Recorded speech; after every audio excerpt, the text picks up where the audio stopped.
Well, thank you, Gail, for that very kind introduction, and thank all of you for coming this morning for a little bit of a talk and then some discussion. It's clear that I am in nirvana, and I can understand why folks here want to enhance and improve it. So in a sense, I feel like I'm talking to the converted. Many times around the country, I am talking to communities that are in total crisis.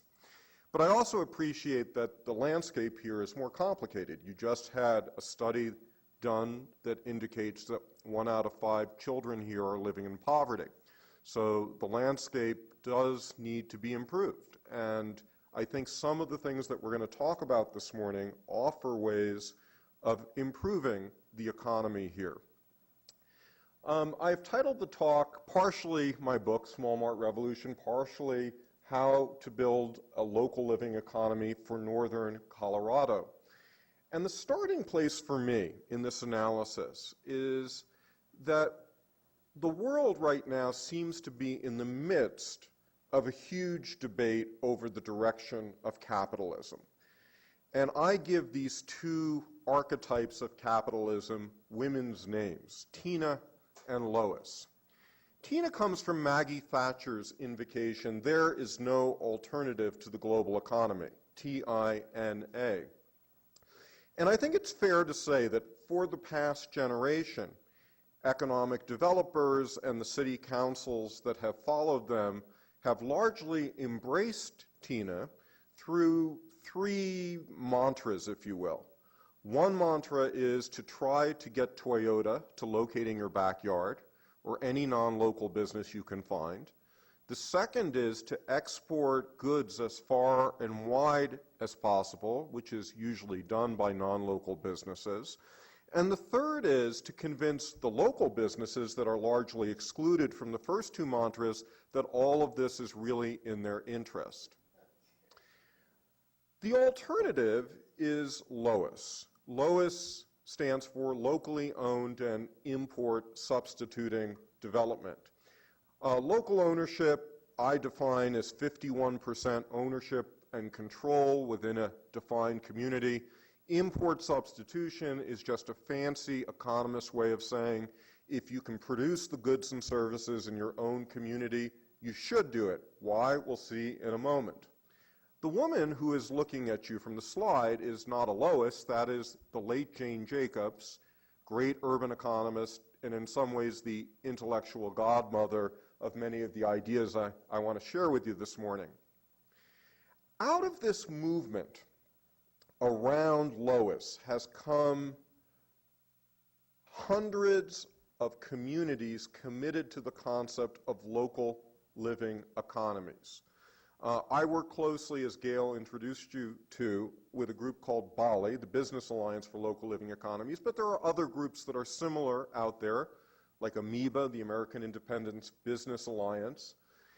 And these groups of businesses, which I'd say at this point represent literally tens of thousands of businesses, hundreds of thousands, if not millions of people that are linked to those businesses, and a movement that has received, I think, national recognition. If you remember 6 months ago, Time magazine had on its cover, "Forget Organic, Eat Local." Now, it was a terrible article inside, but that we made it to the cover of Time, I think, shows that this movement has made great headway. And what unifies the folks in this movement is the belief that locally owned businesses contribute more, significantly more, to economic well-being than their counterparts. The goal, moreover, should be to maximize the way that local businesses sell to the local markets and to maximize the way they sell to global markets. And if you think about it, that would be the definition of the most powerful economy you can have.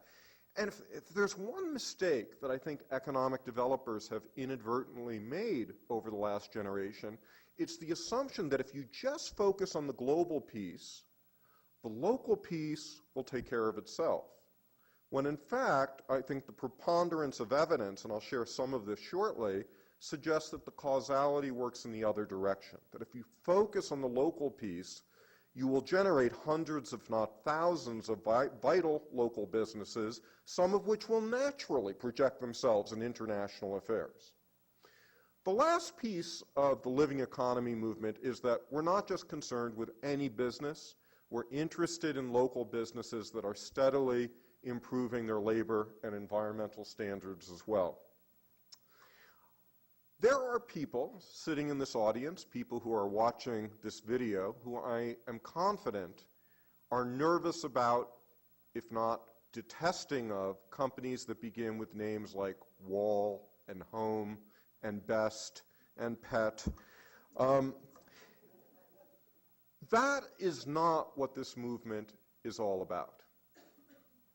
There are many people who share this view. I share parts of that view, but I, frankly, am interested in supporting and nurturing the most competitive local economy possible. And I believe that if we focus on that, many of the other things that we worry about will sort of naturally either take care of themselves or wither away.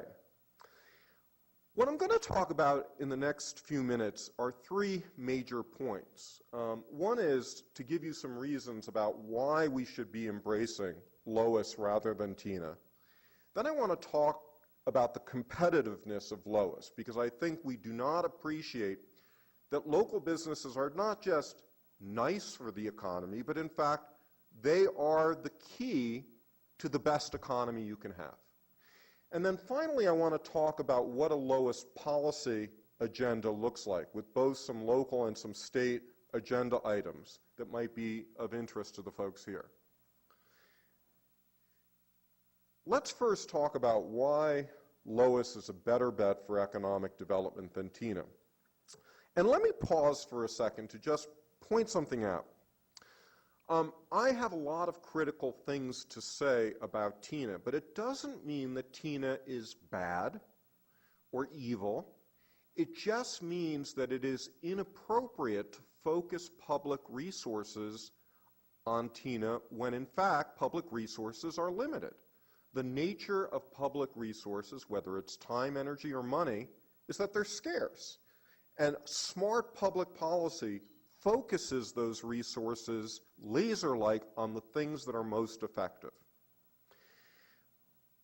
Over the last 5 years or so, I've gone around the country, and wherever I find advocates of TINA, I try to challenge them to public discussion, sometimes public debates. And one of the interesting debates that I had a while back was with the head of economic development for Lane County, Oregon. I was very fortunate that just before our debate, the local newspaper produced a study looking at 5 years of tax abatements that had been administered by my debate opponent, a fellow named Jack Roberts. And it turns out that millions of dollars had been given. 95% went to 6 non-local TINA companies. 3 came, took the benefits, and a year or 2 later shut down and moved to Asia. 2 came, took the benefits, and under-delivered the jobs they promised, and 1 was more or less on target. The other 5% of the tax abatements went to about 100 local businesses, all of which made modest job promises and pretty much kept the promises they made. The bottom line was really quite stunning, because in tax abatement terms, the cost of a LOIS job was $2,000 of public money. The cost of all the TINA jobs produced over the 5 years was $22,000 a job, so it was 10 times greater. But remember, some of those jobs came and went. So in net job terms, the cost of a TINA job was $67,000. It was 30 times more expensive to get a job from TINA than a job from LOIS. That's how inefficient it is to put public money into TINA. Now, was that just an accident or bad luck for Oregon? Maybe. But I want to give you 3 distinctive characteristics of LOIS that almost guarantee that they are going to be superior performers when it comes to revving up your economy. The first piece about Lois businesses, is surprise they don't move. Locally owned businesses stick around for many years, often for many generations. And the value of that is exemplified by the picture I have in the slide. That crazy dude there is a cheesehead. A cheesehead is a rabid fan of the Green Bay Packers. And the Green Bay Packers are important because they are the only team in the National Football League not owned by a single obnoxious individual. Many years ago, the Packers organized themselves into a community stock-held team. So while all of the other football teams are basically playing this game, build me a stadium and give me $25 million or I'm out of here, and that's what Art Modell did when he moved his Cleveland Browns to Baltimore, the Green Bay Packers are there for keeps, and they've produced hundreds of millions of dollars for Green Bay, and they will reliably produce this money for Green Bay in perpetuity. There will never be Baltimore Packers.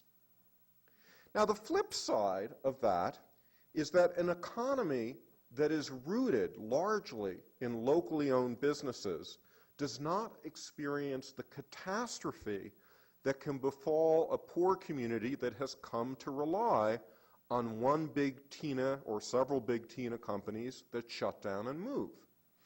I first got involved with the Training and Development Corporation in mid-Maine about 4 years ago when a paper mill that had operated for 100 years in a town called Millinocket shut down because the non-local owners wanted to move it to Canada.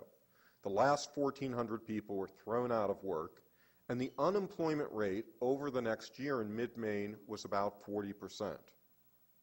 That is higher than the height of the unemployment rate in this country during the Great Depression. It was as if a nuclear bomb went off in that economy.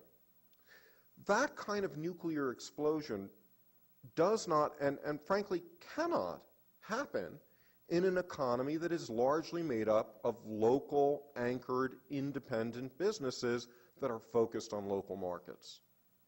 So think of Lois as an insurance policy against that kind of catastrophe. The last point has to do with standards, labor and environmental standards. Now, this is hypothetical, but imagine if the city of Green Bay, Wisconsin passed a living wage ordinance. So suddenly, everyone in the town had to be paid $10 an hour or higher. Even the ticket sellers for the Green Bay Packers and the hot dog sellers. Now, I am sure that the Green Bay Packers would not be very happy with this ordinance. But would they move? No, they can't move because they're locally owned. They have to stay. They have to adapt. And if you are interested in raising gradually your standard of life, labor and environmental standards, at the end of the day, politics has to set the framework for business and not the other way around. And having an economy that is largely made up of local businesses allows you to achieve, I believe, an appropriate balance between the political and the business sectors. The second distinguishing feature of Lois, and this really goes to the heart of why they contribute to the well-being of a community, is that they have higher economic multipliers. Now let's define what an economic multiplier is. When you spend $1 at a local pharmacy, the pharmacist has employees. That dollar then gets respent by an employee at, say, a local food store. The local food store maybe has used that dollar to buy food from a local farmer. And so you have this dollar that's circulating in your economy. The more times that this dollar circulates, and the faster this dollar circulates without leakage, the more income, wealth, and jobs. That's really the most fundamental premise of economic development. It just so happens that local businesses do this far more powerfully than non-local businesses. This study